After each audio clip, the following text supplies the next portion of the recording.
Hi everyone, I am so excited to be here today to have a deck creator chat with fabulous ChrisAnnes from Pixie Curio. You're probably very familiar with her work. She's very well known in the tarot industry. She is the creator of the Lightseers Tarot, um, and also the Sacred Creators Oracle, and also, in addition, the fabulous Muse Tarot. So ChrisAnnes will be joining us in just a minute. I thought that I could just get started talking a little bit about her work. She also has a fabulous Tarot of Curious Creatures deck coming out. I believe that it's being released on September 28th through Hay House Publishers. The editions that I have for the Lightseers, the Muse, and the Sacred Creators are all the indie editions. But it's absolutely fabulous that everything is now available in mass market, so it's easy to track down the decks at your local bookshop or at one of the larger retailers. So I'm curious to know who has worked with ChrisAnnes decks. I mean, I think at this point it's more a question of who hasn't.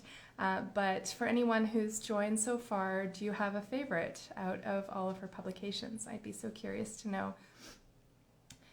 I have a really hard time picking a favorite out of the decks. They're all fabulous in different ways, and I love combining them together in different readings and stuff as well. It's a lot of fun. One of the things that came along with a Kickstarter edition of the Muse Tarot is a book that was published in tandem with the deck, and it, I believe, has a lot of the same text that is in the mass market edition. It's just a larger format with poetry and such. So yeah, we'll just see when ChrisAnnes is ready to join us, and that'll be great. Yeah, as I mentioned, the decks that I have are all indie editions. So the color palette of the Sacred Creators is going to be a little bit different from the mass market edition, and I believe that there's actually a few different indie editions as well that have been published, so there might be a little bit of variation depending on which of the decks you personally have. Yeah, and as I mentioned, she has a lot of publications that are out. I'm rambling a little bit here. ChrisAnnes is going to be joining momentarily. She had a little bit of a delay, so I thought I'd jump on and just give a little intro. And actually, ChrisAnnes has also offered a few different branding courses and things over the past few years that have been really fantastic with wonderful content. Yeah, so as I said before, I'm not sure that I can necessarily pick a favorite out of the different decks. Oh yeah. The Lightseers really is a fabulous deck. There's so much insight to be found. I love that it's a modern take on the Rider-Waite-Smith. So there's depictions that fit within the classic interpretations, but there's more of a modern day take on it. Yeah, the Lightseers is absolutely fabulous. I agree. It's a wonderful deck. Yeah, so it's been updated. You still get the beautiful meaning from the original RWS, but it's been updated. The death card from this deck is one of my all-time favorites. I just love the themes of rebirth and renewal that come through in this particular deck. It's really, really lovely. So for those of you that commented on the Lightseers, do you have a favorite card from this particular deck? There's ChrisAnnes. Hello. My husband was asking me about that last night, and I think for me it would have to be either the Tower or the Hermit card, because both of them are absolutely stunning.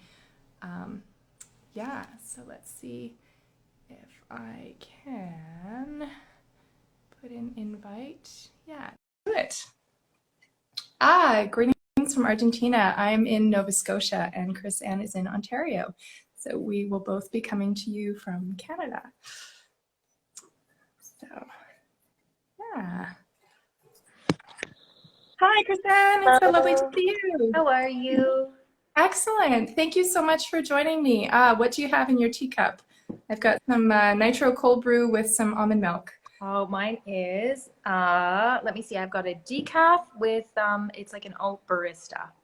Mm, So that's but yeah, delicious. it is Oh, that's yummy. amazing. I've in the last year and a half, I was like such a coffee person before. I love coffee, but I now do only decaf, which is like Okay. a huge thing. And not that there's anything wrong with Mhm. it. If you love coffee, I Yeah, a little yeah. overly addicted to coffee. And then working at home, it was like always having coffee right here. I had way too much of it, so I need to start to. Oh, absolutely. I'm actually the reverse. I was a tea drinker almost exclusively until COVID hit. I'd started kind of dabbling for a few years up to that. We were going to launch a solar and bike powered cafe, and that didn't end up panning out. But I learned how to make a really good cup of coffee, and that totally brought me to the dark side. But it was still like once or twice a week. I get together with a friend, we go out to cafe, and then COVID hit. And now it's my morning ritual. It's often my afternoon ritual, and I find myself adding a matcha on top of all of that. So like I'm highly caffeinated these days, and I keep thinking I should take a page from your book and at least swap one of them for decaf because yeah, it's a lot of caffeine. It's like Half cap.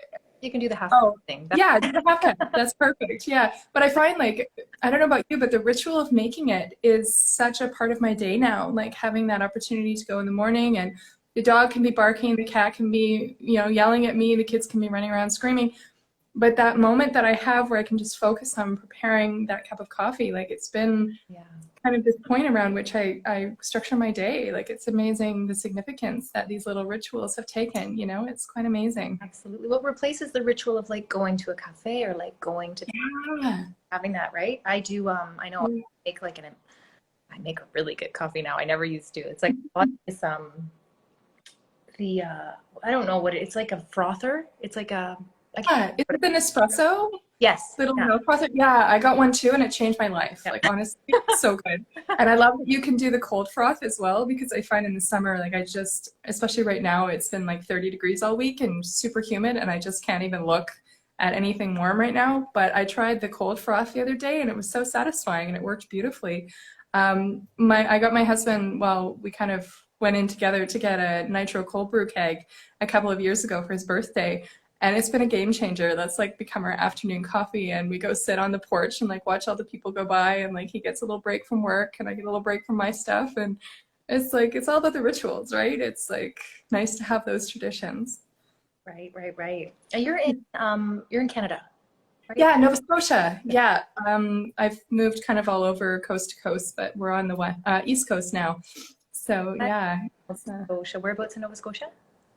We were in Halifax, but we moved to Amherst last October, which is this teeny tiny little town just right on the border. A lot of people don't even know where it is. We're about 7 kilometers from New Brunswick, so we're super close. So it's kind of weird because we moved in October, and I don't think I really have a feel for what it's like to live here. Like I have a feel a little bit, but when things start opening up, like we're 40 minutes from PEI, we're 40 minutes from Moncton, Sackville is close by. Like there's all these things that haven't been accessible, so it's going to be really fun to explore, right? Once everything's my son's 9, he's not yet vaccinated, so once he's done, then we can go further afield with less stress associated. But yeah, so thank you so much for joining me. I was so excited when you said yes to having this chat. I've been, as you well know, I've been a huge fan of your work from day one. I still have the absolute original Sacred Creators from the original Kickstarter. This was my first Oracle deck, my first Kickstarter, and it's been a constant companion. Yeah, it's been my constant companion. And I'm so curious to ask you, what was your creative process that led to you starting on this journey of deck creation? Just like so many, I think many of us go through moments in our lives, and I mean, aren't we all going through a moment like this now? Where we sort of look at everything that we've done and it starts to feel like, am I on this path because of like, it's just like everything that I've done has led me here without, because I was working as a designer. I'm a designer by trade. I had a creative agency for many years. So like a really typical business, doing websites and branding and all of that sort of stuff. And it was creative and it was super fun. But there was a moment in that about, I'm going to say maybe 7 years before I like totally went like full-time deck creation, where I started to realize that I had to choose clients better. I wanted the work to be more aligned, and then that kind of led to only working with healers, and either healers or companies that were very, very green, or companies that were doing something unique to kind of move humanity forward. And then that led to me feeling like I'm doing this for other people's businesses and I'm working on other people's dreams, but I have something that I want to say too, because clearly I had been, culling my client list for years based on what I felt like I wanted to put out into the world. Mm-hmm. And so during that process, I spent a lot of time doing, you do like the typical branding sessions, and I had some bigger corporate clients and some like government sort of clients, and you sit and you flesh out a brand with a group of people. And whenever I could, and I couldn't do it all the time, especially not with like the government kind of contracts, but I would bring in Oracle decks, and especially for like the smaller one-on-one clients, if I walk that way, I would. And that just sort of led to me being on the constant search for what is the perfect Oracle deck to help people open up to what their dreams really are, and what's the perfect Oracle deck for business. And I bought some decks and I couldn't find one that I was like, this is it. So then I was like, ding, maybe I need to make it. And that's so amazing, to create what you most want to experience yourself. Like, I think there's so much magic in putting out into the world what you're personally seeking, because odds are you're not alone. And that's one of the things that I absolutely adore about this deck. This is the first and still only deck that I've found that really bridges that gap between business and having a sacred practice, because I think for me the two are completely entwined. Like, one doesn't exist without the other. And the more I delve into my tarot practice and the more I delve into this, the more synchronicity there is in that area. But yeah, like, and when I first worked with this deck, I wasn't in a business mindset at all, but I still found it so helpful because it gives you tools for life in addition to business. So it's got this business application that you can tune into that's so beautiful, but then it's also useful for your day-to-day experience. Like, for whatever reason, I keep pulling the get back to elemental, card 48, and there's so much magic in looking at where to ground yourself, whether it's in water or air or earth or fire, and I just love that's available whether you're business oriented or not. I'm rambling a little bit because I'm so in awe of this deck, but and the other thing I wanted to mention that I absolutely love about it is that you've structured the first 22 cards around the major arcana. I didn't pick up on that right away. And then once I tuned into it, it added this whole other layer of magic to the deck, because you've got this existing system to juxtapose, but you've also taken your own unique perspective on that. I'm walking upstairs because I see someone saying, what deck are we talking about? I'm going to grab it. I should grab it. Yeah, Sacred Creators. Yeah, this is the early edition. It's now available mass market through Hay House. Like yeah.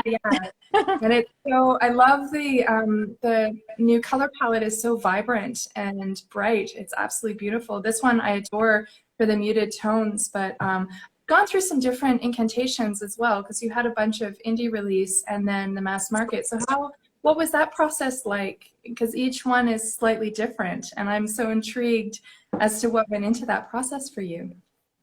Oh my goodness. So I love doing things indie first. And I know this more now because of the last deck that I just did. I just went right to Hay House.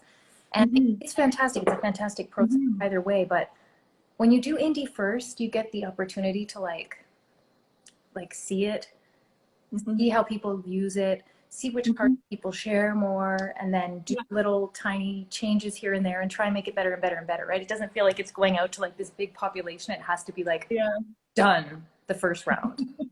So I think every single printing that I did of Sacred Creators, there were 4, I believe. Yeah, maybe 5. Every single time I tweaked cards because I was like, a little bit better, and this could be a little bit better, and I mean, the collective mindset, our own evolution, we're evolving so rapidly, and ideas are coming and going so quickly right now too that felt like the only way to keep it current and present. And I love that it's evolved along with you. Like each one is unique and different. I have the utmost respect for creators who keep the decks the same as they do repeat printing, but it's always fascinating to me when things get tweaked and change a little bit, because then that means that each rendition is its own beast, so to speak. It's its own thing and it stands alone. Like this one has its own feel, and then the mass market has its own feel. And I've loved watching your creative process as you go along, because you so generously share your artwork as you're creating things, and it's been so fascinating for me to follow along with that and see how things grow and evolve over time. And speaking of evolution, yeah, everybody knows the Light Seers. It's absolutely fabulous. This is such a beautiful, beautiful deck, and I know it's been wildly popular and for good reason.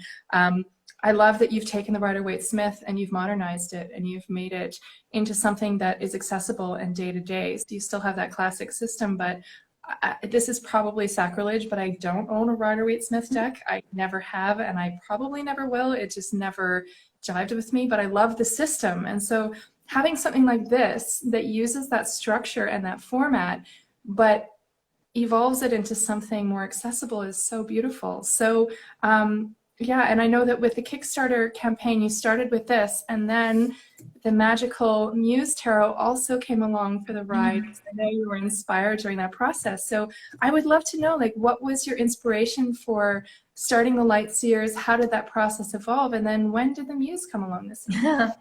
That was an insane year and a half. And I think it took, honestly, like it was about a year and a half of like incredible amounts of productivity and creation. And when I say incredible, I mean like 18 hours a day some days. Like it was just, I was so in the, it's almost like, not that it's like, how do I even explain this? There was this moment where it just overtakes you, and there's just so much that it's almost like this like love for the work and this ecstasy. And it almost, I mean, that almost sounds like it would be like going to extremes, right? Yeah, yeah. I was in the moment of creation. So that was a year and a half of hardcore downloads, create. And I think it probably took 10 years of my life for real, that year and a half, because it was just so much energy. But it started when I had finished Sacred Creators, had gone to market, I was really happy with it. And in the back of my mind, my next project was a workbook or some sort of piece of work that would go with Sacred Creators, so that business owners could then journal it more, or do like a business plan with it, or a life plan if it was just something that people were wanting to create. And I wasn't doing any more decks. I was like, I've done a deck, I'm done, I'm not doing any more decks. Honestly, it was in my mind, because it was last word. it's a lot of work. So I was like, I'm not doing any more decks. And Ethany asked me to be a part of her tarot summer school, and I did a course called Creating Your Own Tarot or Oracle Decks, like maybe 5 summers ago it was. No, I'm not bad. I'm not great with time, so it was about 5 summers ago. And what is time anyway right now? Like, honestly, it's so fluid that I have trouble keeping track of, like, I can't believe we're in August already, let alone the end of August. Like, I'm not quite sure where the past 8 months went. I'm right there with you. I was like that anyway. So then add on top, and I'm like, what? How old am I? What year? So I was doing this course, Creating Your Own Tarot Deck, and I was just getting into like the printing side of things for people. And then I wanted to do this PDF so people could plan out their, what were their suits going to be. So I did a PDF for oracles and a PDF for tarot. And I was like, if I were doing a tarot, following my system, what would I need? I need to know like what I'm doing with the suits and what I'm doing with this. And then as I was doing that PDF, I gave it a quick, I want to jot down some ideas to make sure that it's useful for students. And then for like maybe 3 or 4 hours, filled in the whole thing. And I looked at it and I'm like, that was the Light Seers. Like, I have the whole deck here. Like, how would I represent this particular archetype, or how would I represent this particular card? And not that every single card was chosen in that 4 hours, because it wasn't. A lot of conceptualizing that happened after that. But I realized that I had a very unique voice that I wanted to share. So the Light Seers kind of happened because Ethany gave me the chance to do that course. And then after doing that course, it just was like, oh, I do have a tarot deck in me, Yeah. I started creating that deck maybe July of whatever year it was. And I started creating it. By December of that year, I had maybe 20 cards done, which was, because there's a lot of, it's just a lot of art, productivity, there's so much detail to each card too. Like, you really have captured so many elements in each one. Like, it's not just like a rough sketch of this representation. Like, there's so many different things that you've incorporated. And it was fascinating. Like I said, like you were so generous with sharing your art on your Instagram account, and it was so wonderful to follow along with that process and see the evolution. Like, there's so many elements to each of these cards. Like, I love that it came together so quickly initially and that you had the bare bones structure and the inspiration. But then all of the focus and detail, I would imagine, would take quite a lot of time afterwards, right? And figuring out what you want to represent, how you want to represent it, what that's going to look like. And then I would be paranoid about having repeats as well, like things that look too much alike. And so like figuring that out, I feel would like be this huge thing to tackle as well. Yes, yeah, there was a lot of the Lightseers ended up being much more like from the initial burst, it felt very much, whoa, I have the ideas, this is going to be fun and easy, right? But then when I got into it, it actually got quite heady, you know, because you're trying to like, because I was looking at like, okay, how do I bring in different people and how do I bring in different backgrounds and different feelings and different even because it kind of had this general contemporary style, but I also didn't want it to be only one type of even clothing. Like it was trying to bring, and then all of the elements, and I wanted, you know, how do we bring in these very old archetypes or, you know, archetypes that are a part of this throughout humanity. We had them. Well, how do we bring them into the 2020s? It was just, it all felt like it got a little bit heady for a while, and that was fine because it had to, but it was what it was, you know? Yeah. I had fun in that process. And about December of that year, so I've been working July till December, and all of it, I mean, I was working just, we took a month off and we went to Chile. My husband's family's in Chile. And I think just being away, I used to live there, so it's just like it feels like we're, you know what I mean? Like we go, it's just taking that month off. I was just this new energy. I was in a new, in there they have opposite summers, so we went for Christmas in January, but it's summer, so it was that summer season. It was just everything felt different, and all of a sudden I was like, I got an idea for the Muse while I was away, and it wasn't that I just wanted to leave Lightseers, but the Muse felt like fresh and spring and sunshine and South America. I don't know. It was just being in a different spot, right? And having all that same creative energy coming in, it led to be a different project. And so we got home, and I really pushed up. I really pushed Muse. I felt it. I was like, I can't do this because I was in the middle of another deck. I'd already started sharing images of the Lightseers. I was like, if I'm ever going to finish this deck, I have to finish it. I can't just I felt like I was being, you know, the way artists can sometimes be just so like, oh, I'm going to do this and now I'm going to do that. I was like, and I tend to take my work really seriously. So like, I'm not going to be that like, you know, hummingbird sort of artist going from flower to flower to flower. I'm going to like finish something or else I won't finish it. So I worked for about another 2 months when I got home on Lightseers, but the Muse wouldn't be quiet. The Muse was there. It was like, you have to start or you're not doing this deck. Like you choose. And I got to the point where I was in guided visualization.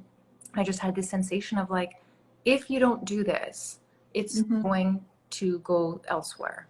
You know, this idea of with inspiration. Yeah.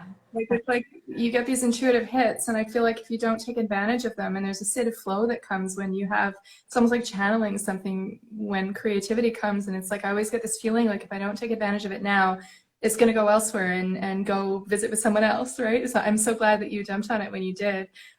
It's funny because these two decks, I think because they were created at the same time, like they have very distinct feels, but they're so, to me, they're always connected because you know that creative process was so connected for you, right? And I find it so fascinating when a creator such as yourself comes up with different decks because they do have a huge difference in terms of the feel, but they are very connected because it was you that created them. Do you know what I mean? So there's that like connection point. Oh, that's so amazing. So what was your next step after that? So you were focusing on the Lightseers and the Muse kept kind of talking in your ear. So what was your first step towards creating that deck? So my husband would tell you because he laughs because I was like working on Lightseers and, you know, a couple of other little design projects here and there. And I talked his ear off nonstop about the Muse. So for the first few months, he was with, you know, I was like, the first bit I was like, I'm talking myself out of it. I can't do this, right? I have to like finish this one and then I'll do it. I'll just shelve this idea. And then my talking was more like, no, I'm trying to convince him that I should do this. And he was like, really, like, you should finish the first one, do the second one later. He's very like that. He's a project manager. He's at like, you know, Then Yeah. I think I talked to him so much about it. We drove somewhere, I don't know where. We were driving for like a full day, and I think I've talked about the Muse the whole day. And he looked at me and he was like, "Just do it." It's like I needed permission from someone external because it was such a crazy idea. Because 2 decks at the same time Yeah. is so ridiculous. So then I just said, okay, you know, I meditated that night, and I have this like, to me, the Muse is sort of like. The Muse for me is like personified inspiration. So when Mm-hmm. I have this sense of this creative inspiration coming in and I can have a conversation with it, that feels like what the Muse is Mm-hmm. for me. You know, I know that Oh, for 100%. so I can so relate to that because when I'm looking to be inspired for a project, I mean, and especially with, I mean, the guidebook that comes with the mass market, I've seen it, and it's beautiful as well. But with this one, just the visual imagery and your beautiful writing with the poetry and everything, like I'll pull a card and it was always exactly what I need at that time. And I find so much inspiration from the visual image and your beautiful words. And this is 100% my Muse deck. I feel so drawn to it, and that's so wonderful to hear you say that because I felt that. But the fact that that was part of your creative intention is also so magical. That's wonderful. yeah. And you know, I'm there having this like, so this sort of like conversation with the Muse, and I was like, okay, I'm going to give it a month. I'm like, I'm going to stop everything else. I'm going to clear my whole schedule. I'm going to give you a month of my energy, like Mhm. 1 full month, full time. Let's see how it goes. If we get enough Mhm. done that it makes sense to like straddle both of them, we'll do it. And Right. if not, I'm going to table you until after Light Seers is done. So I almost had this, Yeah. um, it was like I had to like have this like, okay, we're putting timelines around it and we're going to be serious Yeah. to do this thing. And so, but in that month, the Muse was like, yes, I know. My dog's here. She's sitting. She's like, yeah, okay, pay attention to me. It was Yeah. just, it took over everything. It was like I ate, slept, breathed the Muse, and I probably got half the deck done in that month. Like it was like, Wow.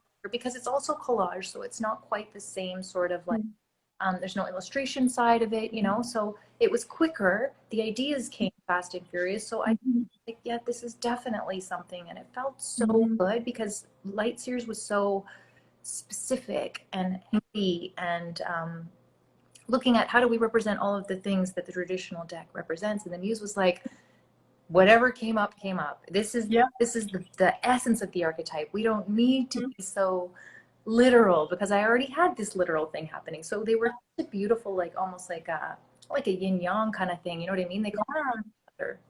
Absolutely. Well, and when I first heard about the Muse, like I've never been drawn to collage decks before or multimedia stuff. But as soon as I saw the images, I mean, you had me at the first post. I adore this Queen of Cups because my husband was asking which my favorite card was from each of the decks. And this one is hands down. This is one of the cards I feel most drawn to in the tarot. And of all my decks, this is hands down my favorite Queen of Cups. Like there's so many beautiful elements in it. It just is pure magic. And the more you post it, because at first I was like, okay, well, we'll see. I love ChrisAnnes' work, but you know, this isn't something I usually feel drawn to. But the more images you posted, I mean, by the time it was available, it was like, yeah, sign me up. Like the way that you captured the energy of these cards, and it's so different from the Light Seers, and yet um, there's that real deep understanding of the archetypes behind each of the cards, and it just resonates so deeply. And it opened me up to a whole other world of tarot because there's so many beautiful collage decks on the market now. And it really, yeah, so thank you for that because it opened up a whole new world. And oh, that's amazing. So then what was your next step after that? So you had that month of intensive focus. Mhm. Yeah. And now I'm trying to remember. It was all kind of blurry after that because I was so. Yeah. then I know I was straddling both, and Yeah. then I probably did the Kickstarter at that point, and then it was just like Kickstarter is just like a big chaotic mess of like how to communicate and how to still create. And then I don't know if I'll do another Kickstarter again. Like some artists Mhm. just do like Kickstarter after Kickstarter after Kickstarter. There's so much Mhm. pressure there that Yeah. oh, now they bought it and now I hope they like it. That became like there was a lot. So the last year of creation for these decks was really um, we moved in the middle. It was just a chaotic, Mhm. you know, but Yeah, yeah. I loved it. You know what I mean? Like Mhm. it was just, it was, Yeah, it was like time sped up. yeah.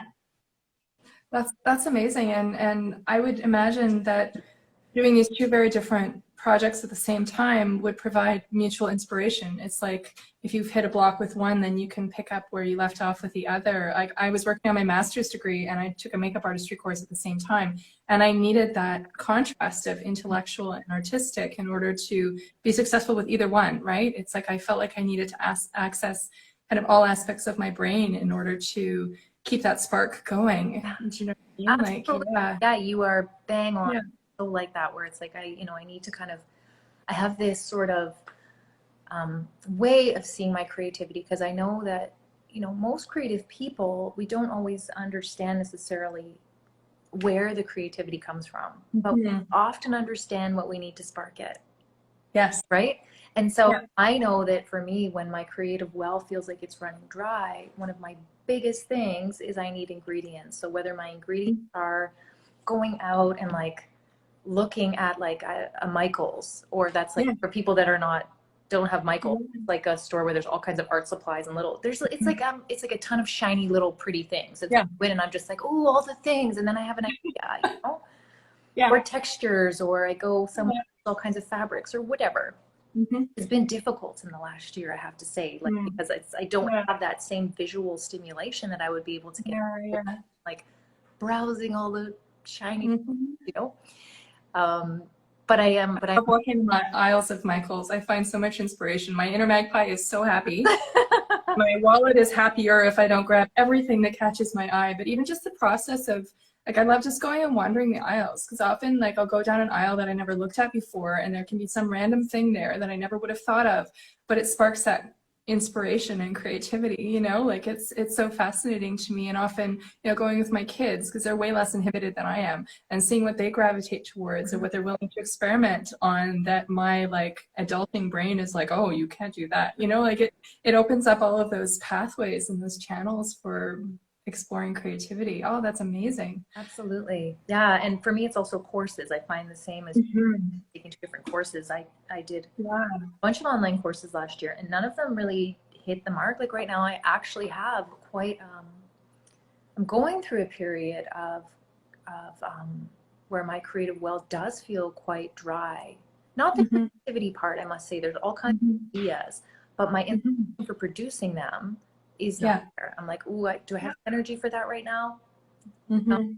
Do I know what we need next year? Probably not yet. I'm still in this like, where are we going? Where are we headed? Um, Yeah.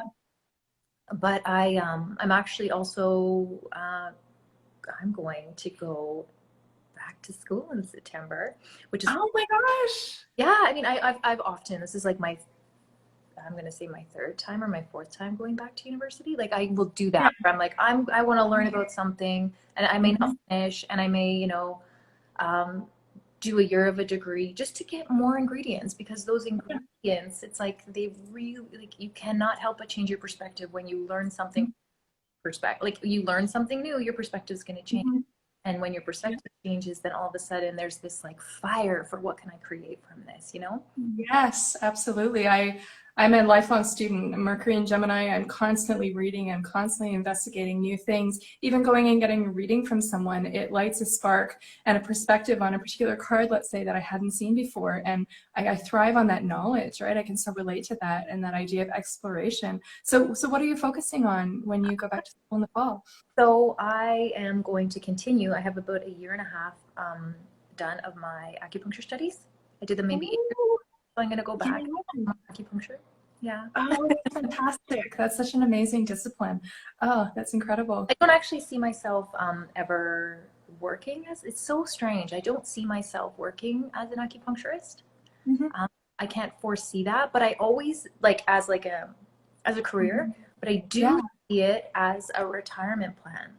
Yes, absolutely.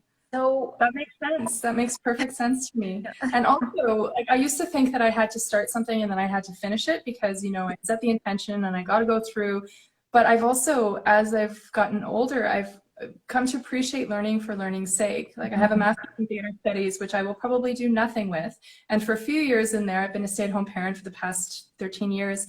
for a while in there, I was like, oh, what a waste of time and money. And then I sat myself down. Actually, my husband sat me down. He's like, it's not a waste. Like, you're using it every single day. I homeschool my kids, so there's elements of that. But he's like, it's useful in that you had this opportunity to learn. And the whole thing about post-secondary education is it opens up your perspectives. It allows you to see things from different angles. And so if you end up using it down the road, that's absolutely fabulous. And if you don't, there's so much learning to be had through that discipline of pursuing it, you know, and it's giving you a more expansive understanding of yourself and different aspects and healing and everything, right? So there's so much value to education in all forms, you know. I love that you're doing that. That's amazing. And I mean, I love just my paradigm, my way of seeing the world is so energetic. It's so much based on energy, you know, and that is one of the most complete energy systems that's out there, you know. It's like I feel like I just want to be for a while, because I've been doing so much creation and so much, you know. This is maybe going to sound strange, but like the decks are, I see them as healing tools, you know, but it's very broad net, and it's very like, it's like, it's the door, you know, it's like, you know, here's the door, and then how people use it and how people go through it and how people heal themselves and their own perceptions and their own thoughts. That's all up to the person that's using the cards. You know what I mean? Yeah, absolutely.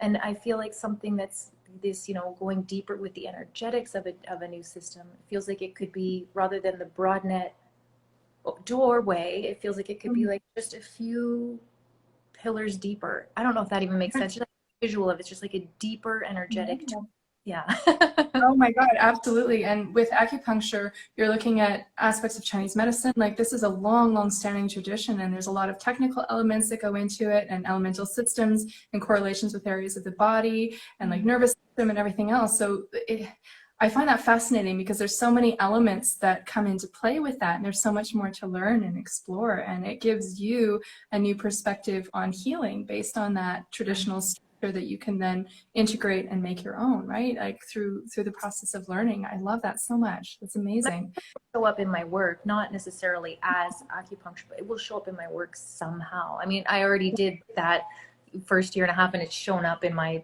you know, in the way I do my deck. So I just, time for some new ingredients. I'm really excited. I'm also really scared, because I'm like, how am I going to manage my timetable?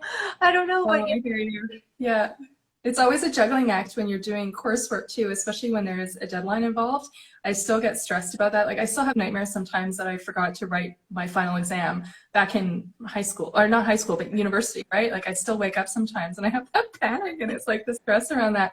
But then it's so great, because when you do hit that stride with managing time, you know, you've got a little bit of creativity here, and then you've got the structure of the course there, and it all kind of integrates together into a really amazing well that you can draw from for your creative endeavors, which is so amazing. I love that. And it's all, I'm so fascinated. The more I learn, the more I realize how integrated different elements are. You know, like, this thing can seem very disparate from that thing over there, but there's more connection points than you would think, you know, and that's fascinating to me. Oh, that's so cool. We're human, right? So like, you know, all of the like, you know, I've always thought, like, it doesn't matter whether you are doing body work or Reiki or acupuncture or Akashic records readings or anything that deals with energy. Isn't it interesting that they all kind of feel the same? Yes. You know, they all sort of hit the same thing. They all go, oh my gosh, you know, that same connection with source, that same connection with other, that same connection with, you know, people in your lives. Like, they all hit that same basic, like, all of those beautiful disciplines exist because we need that same basic thing. Oh, absolutely. Like, it's, everybody's searching for meaning in their lives, right? And there's so many different ways to access that, whether you're looking at it through the lens of acupuncture or herbalism or tarot or astrology. And I find the more I dive into this practice, the more I add other elements. Like, I study herbalism on Vancouver Island, and I took a course and did an apprenticeship, and that was really great. And then I kind of tucked that aside when I moved away from health and wellness. But I find myself reaching for it now, because there's so many aspects that inform and deepen, whether it's a moon cycle practice or a ritual or whatever else. And it's so nice to have these things that I learned about in the past that I can reach back and integrate into my future. You know, I did a lot of recipe development, and I look forward to channeling that through astrological seasons, because that's what makes sense to me now. The way I used to look at it isn't relevant, but it's also opens up your perspectives about what you need now as opposed to what you needed before as an artist, as an individual. It really, it broadens those horizons in really beautiful ways. Yeah, That's really cool. Wolfbane's Rose here says that she wants to do that too, and there's so much that she wants to learn, and it's hard to just money if you're not going to use it right away. It's so true. And like when this is why I've stopped and started school and different programs at times, because it is a huge, like, sometimes you just have to be the person. And in those times in my life, I was like buying all the books. You buy books and you do it at night. And then now I feel I'm so grateful that I can say, I've got no creativity right now. I'm going to go to school for a semester. I mean, that I haven't always been able to do that. Oh, yeah. I will go work part-time as well, but I mean, even so, if you want that for your life, you will eventually be there. I think, especially young people with kids, like, how do you make it work? Sometimes you just have to do the free webinars for a while. Oh, exactly. Or you fit it in after the kids are in bed. I read this book when my kids were really, really little. It was called Between Interruptions. And it made so much sense because so much of my life, even my tarot practice now, it's in between what I'm doing with my kids. So, I'll pull cards first thing in the morning and I post during the day whenever I have 5 minutes to pull together, right? Like, it's different from what my practice would be if it was just me. But I feel like the experiences that I have with them also inform my practice in really beautiful ways. So it doesn't have to be separate, right? It can all kind of inform each other in really interesting ways. Yeah, really cool. So I am so excited because I noticed yesterday that you posted that you have your deck for the Tarot of Curious Creatures that just arrived. Oh my goodness, I would love to hear more about that. Oh my gosh, I'm so excited about it. And I'd love to know, because I know this one was direct to mass market, as you mentioned, as opposed to doing indie first. And I'd love to hear what that process was like, what your inspiration was like for this particular deck, and maybe few cards if you feel like sharing. This deck is so different than, of course, like they all feel like they're so different, but this deck is like a weird, quirky, super fun deck. And it was not last January, but the January before, we had our two teenage nephews from Chile with us for a month. They came during their summer to come snowboarding with us here. Oh, that's amazing. And we all love snowboarding, so it's all good. It gives us a great thing for us to do, like, as a family. And so that's actually how I met my husband. So it all makes sense. Oh my goodness, that's amazing. Like, that string of snow sports. So having there are two teenage boys in the house, just changed the energy here, like, because they're silly and they're fun, and we could I'm just like, what's coming to mind is, like, my husband bought this like 150 pack of random stickers online, and then we were just like playing with each other, like, I put a sticker somewhere and you couldn't see it. Silly teenage stuff. Awesome. And so that, I think having them here changed the energy in the house. And we were sitting one night and they were watching something on TV that I wasn't interested in. So I had my computer and I was playing with Photoshop, really just playing. And I hadn't played with Photoshop in a long time. And actually, so when I was playing what is now the Justice card, I'm going to try and find her here for you. It's no longer in order, my deck.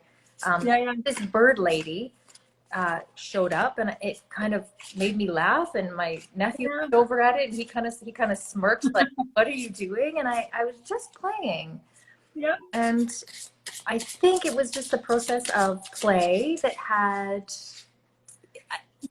that's where it was born, And I didn't think that it was a deck at the time at all. This is her.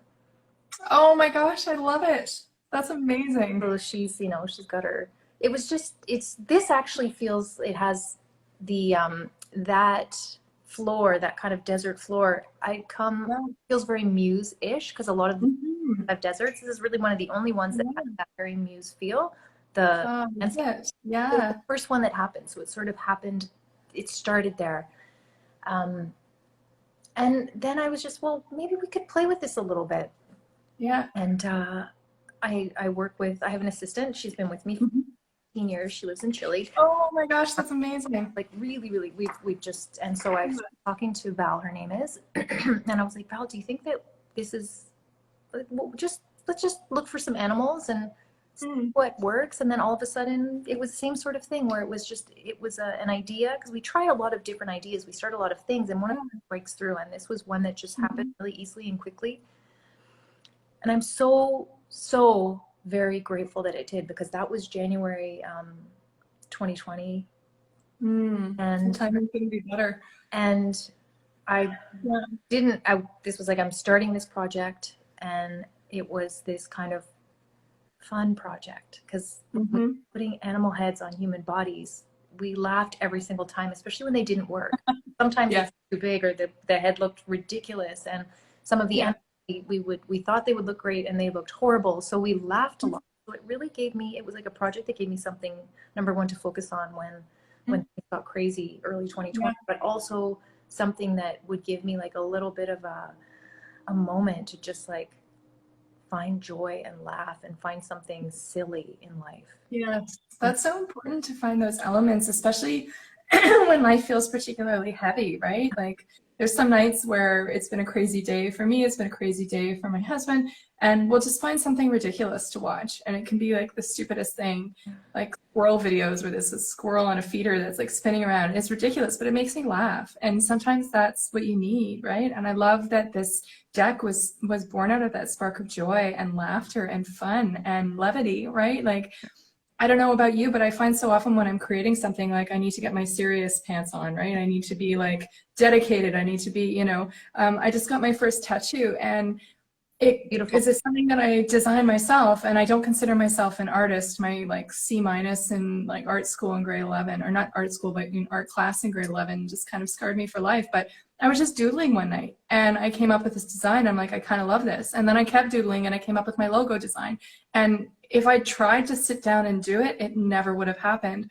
But there's a sense of ease that comes in just allowing yourself that space to just kind of do whatever comes, right? And I mean, you're a professional artist. I'm far from it. But I think that sense of play that comes in is so important, right? And I love that deck was born of that. Like, that makes me even more excited to work with it, because that's wonderful. I needed it, and I think maybe other people need it too. You know, I think that when we're doing some of the heavy lifting or some of the heavy work of like dealing with our own pasts, or things that are difficult or challenging situations, or the world is just extremely challenging and dense, because there's a lot of work to do, and also things are just so uncertain, right? So there's a lot of this, it's dense. There's a density to life right now, energetically. And I think that we can get so focused on that density that sometimes we forget that getting through the difficult times, the reason that we're like, we're going to go get through this, or I'm going to go deal with this shadow side of myself, or this part of myself that I don't like. The reason we do that is so that we can make it through to the happy, so that we can make it through to the parts that are, we can just like be in joy on the weekend with our families. You know what I mean? Yeah. Really be in joy. Like, I think we need the full experience. We need the whole spectrum of the human experience. You know? That's why we have all of these emotions. And right now in the world, it feels like, and maybe it's just this is maybe just my perspective as well, but it does feel like there's a lot of focus on the difficult and the challenging and the dense stuff. And I really think that the only way some of us can make it through that dense stuff consistently is to all bring in the joy. And we need that kind of, we need to hold the polarities. We need that duality. Yeah, so absolutely. For me, the deck, it kind of represents that in many ways, you know, like I love that so much. Where we can go into our shadows, where we can dive deeper, where we give ourselves a reading, but also not take ourselves so seriously, you know, like sometimes when we don't take ourselves so seriously is when that we give ourselves permission to forgive ourselves, or we give ourselves permission to heal. You know? Yes, absolutely. My husband's so good for me, because I tend to get bogged down by various and sundry different things, and he's always encouraging me. Yes, these things are really challenging, really difficult. I'm not taking away from that. But there's also really amazing things that are happening too. And because I often ask him, I'm like, how do you keep your equilibrium? Like, he's like Mr. Chill. He's Mr. Even Keel. He acknowledges, he's not into, you know, anything where he doesn't acknowledge what's happening. He's very good about that. But it's like he can manage it in a way that I find very difficult.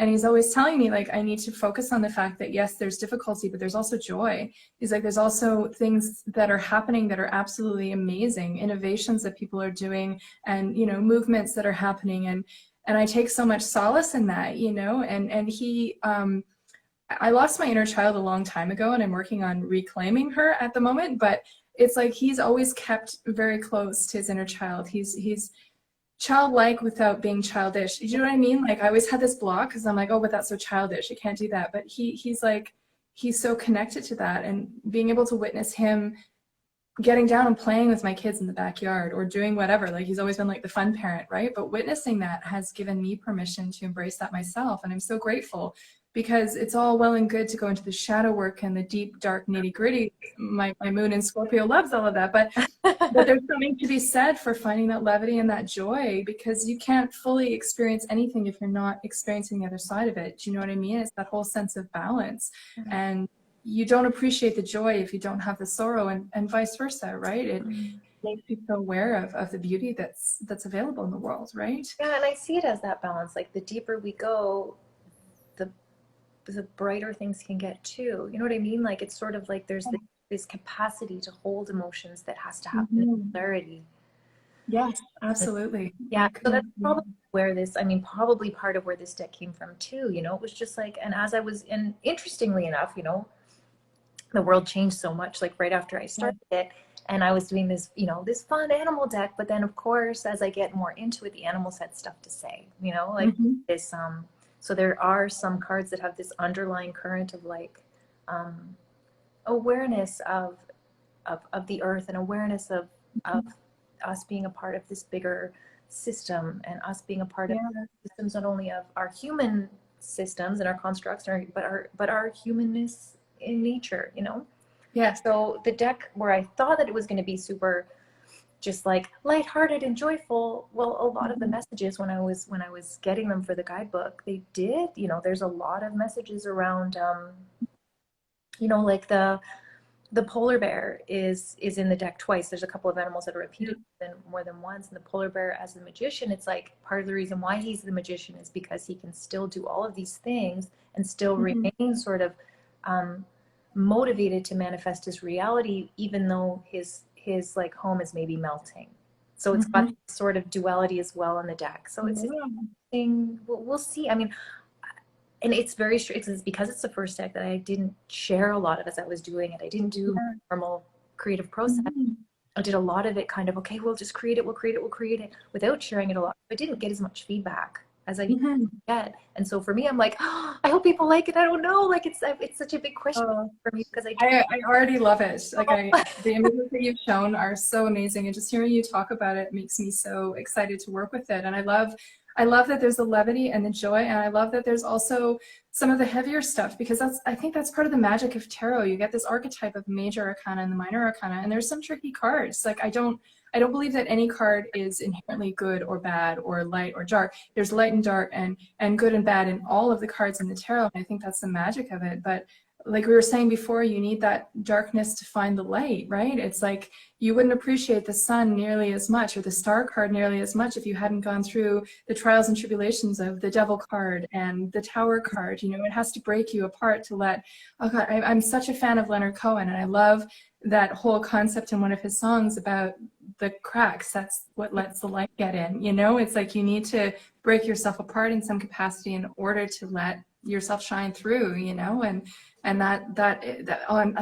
even more excited. I was already excited to work with this deck, but even more so after hearing you talk about it, because that just sounds amazing. And the images that you've shown, I was showing my daughter on Instagram a few of the posts that you had of the images, and we're both getting really excited to work with it, because there's this lightness and the fun and the playful aspect, but then it's also in the tarot structure, and there's that kind of backbone and stuff. So that's really cool. I'm gonna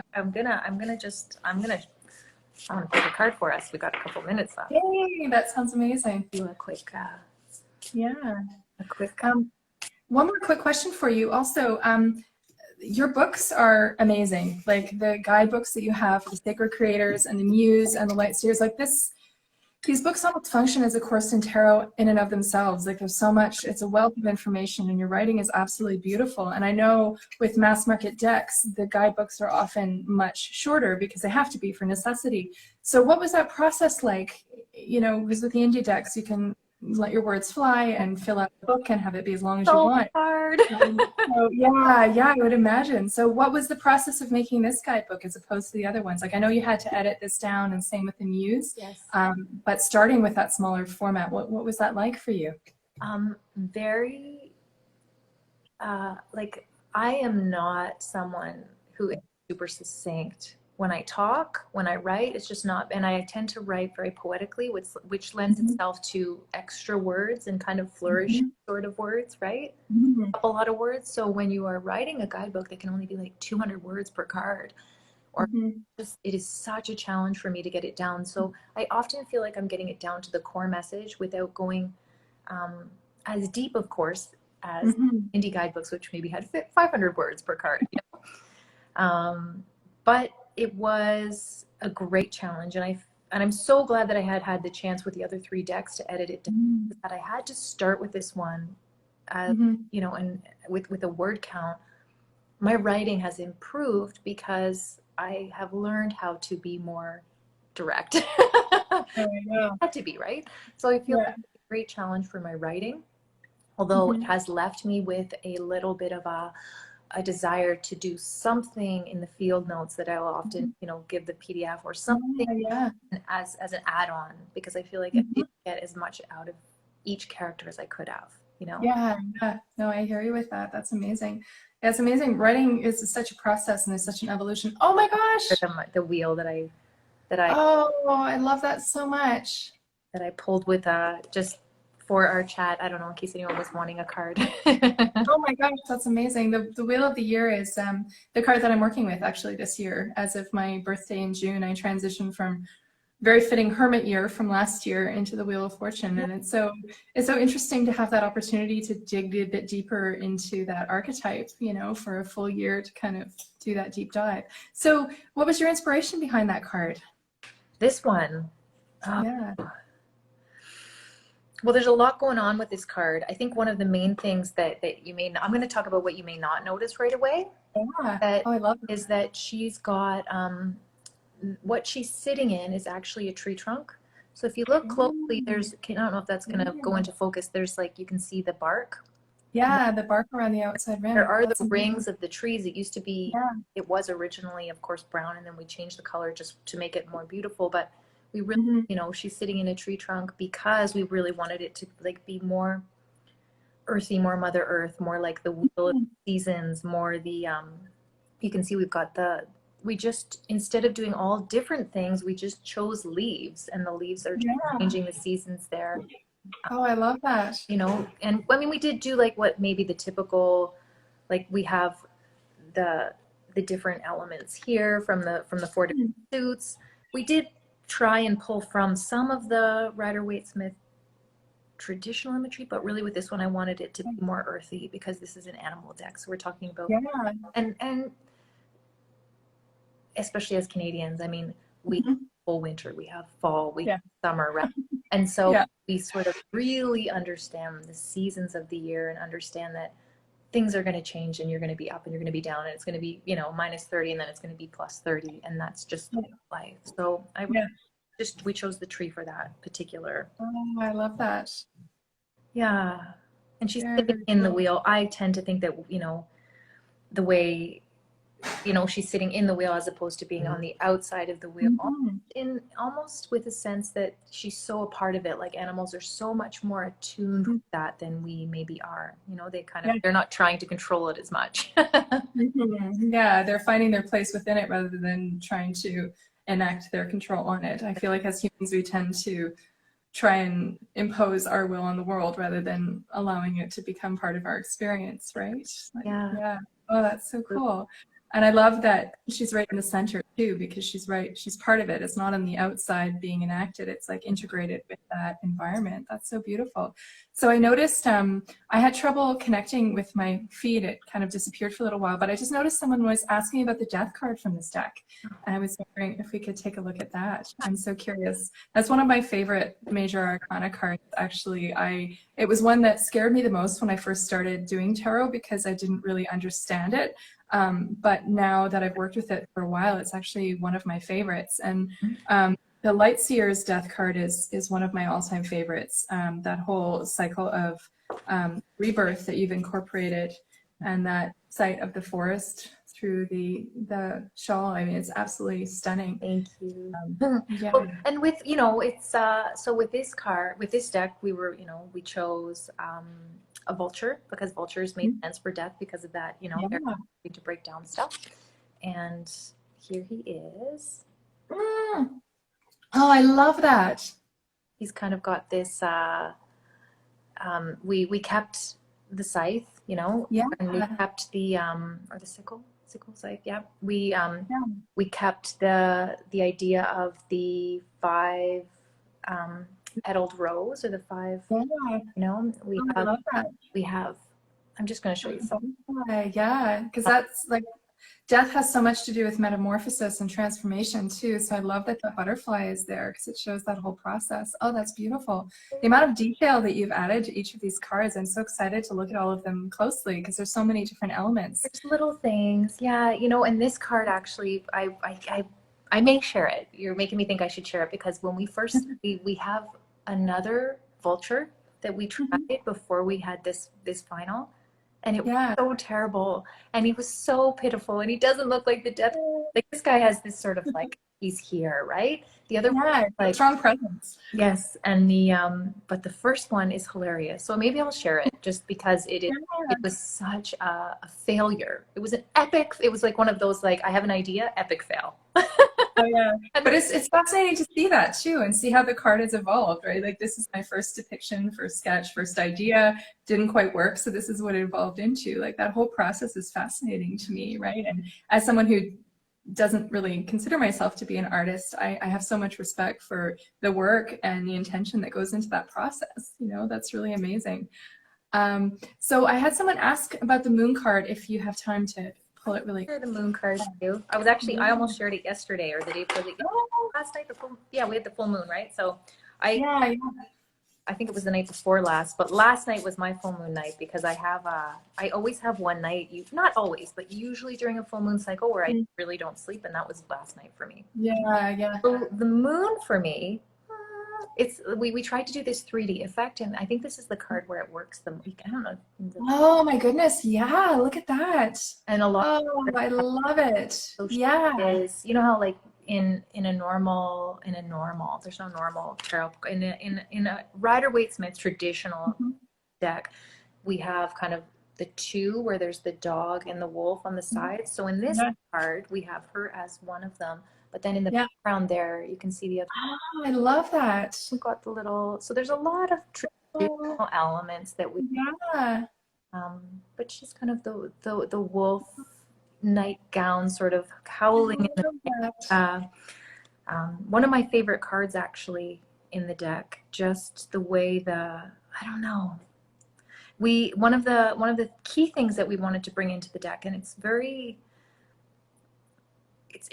this is actually I'm just realizing the borders are not right on this one. So the actual deck has the borders a little bit closer. So the real final is upstairs. This is second last final. Gorgeous. But one of the things that we wanted to do was have the sense that the characters on the cards were stepping out of the cards.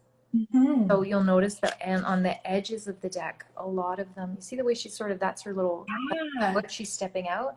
I love that so much. The way you do path working with the deck, and the common idea is that you path work and you go into the cards. Usually, or you have a visualization where you imagine yourself going into the cards and then speaking with the character and having getting some wisdom from them or some advice from the character of the cards. My idea with this was, what if we were to integrate that a little bit more, and maybe, you know, you could path work with them and you could go in, but you could also just pull the card, you know, you want to journal, you want to get some information from the card, but you could also then just close your eyes. And I think there's great, and I've played with this since I've been doing this. Yeah.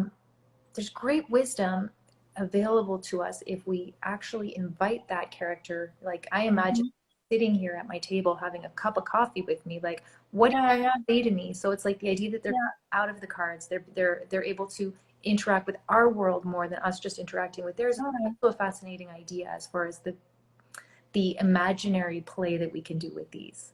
Yeah, absolutely. And because there's some suspended reality with the fact that they all have animal faces and partly animal bodies, there's that sense of playfulness and detachment from having it be like a real card. So you can envision yourself in that as like as a child playing dress up and being able to put on something new and innovative and unique that wouldn't necessarily be something you identified with normally, but you can take on that archetype and take on that message and play around with it, right? Which is so beautiful. Yeah, someone just mentioned the Lightseer's moon cards. I pulled it out and I love, like, this incorporates all of those same elements you were just talking about with the wolf and the dog. And this one has always struck me because the woman that is falling through the water, it's like getting deeper into your intuition, but it's so tangible. Like you can really see yourself envisioning. Sorry, we just got a delivery dog. Everything happens. Do you want to say hi, Pippa? This is my tough guy. Oh, hi, little. Isn't he beautiful? Come now, she hears. I remember when you posted pictures of her when she was just a puppy and she was so teeny tiny. And oh, look how big she's gotten. My goodness. Oh, she's so lovely. Hi. Yeah. Oh, sweetheart. Oh, I love her collar. Is that from the Muse? It looks like it. I sort of similar colors. So it's like you have. Oh, that's amazing. Yeah. Yeah. Oh, that's great. Yeah, Pippin is a Chihuahua Terrier mix. And what he lacks in size, he makes up for in ferocity and volume. Like ferocity in terms of protectiveness. Like yeah. Sorry, you're in him. Yeah, exactly. It's that fierce terrier. It's so funny. Whenever we go anywhere, he feels the need to herd everybody. So if anyone's walking further ahead, he has to like get everyone back together. And like it's amazing how ingrained those tendencies are. You know, it's Absolutely. That's amazing. Well, I think we've hit about an hour now, and thank you so much for meeting with me and having this chat. I've been looking forward to it so much, and I'm even more excited about the Tarot of Curious Creatures now after you shared so many elements about it. It's truly magical. I have a daily spread that I do that has 4 different cards, and the last one is What Sparks Joy. And now I know exactly which deck is going in that spot. I want to integrate the decks together because I feel like I always think of your decks as being integrated, you know, like it's nice to use them with other things, but I feel like they kind of belong together. So I'm so excited to explore that deck through the context of What Sparks Joy, because that feels like the perfect spot for it. Oh, that's so wonderful. Yeah, thank you so much for taking the time and sharing. Oh, connected on your phone, so it's nice to chat face to face. Yeah, absolutely. That's wonderful. And for everyone watching, I will be saving this and posting it on my feed and my Instagram lives. If you didn't have a chance to catch us live or you'd like to revisit any of the themes or whatnot, then it will be available after this. So yeah. And thank you again. That was an absolute pleasure. And it was so fascinating to hear about your process and your decks. And yeah, it was a real pleasure. Big hugs. Okay, big hugs. Bye. Have a wonderful week. Bye.